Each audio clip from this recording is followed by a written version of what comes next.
হাদিস এক নম্বর হাদিস শরীফ আখলিস দীনাকা ইয়াকফিকাল আমালুল কলিল। অর্থ তোমার ইমানকে খাঁটি করো, অল্প আমলি নাজাতের জন্য যথেষ্ট হইবে। দুই নম্বর হাদিস শরীফ খায়রুকুম মান তাআল্লামাল কুরআন ওয়া আল্লামা।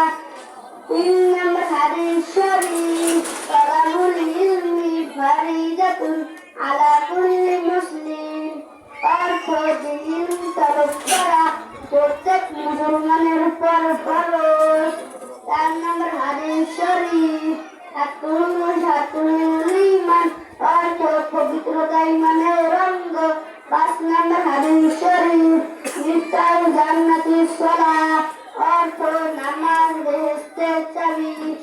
আসসালামু আলাইকুম ওয়া রাহমাতুল্লাহি ওয়া বারাকাতুহু।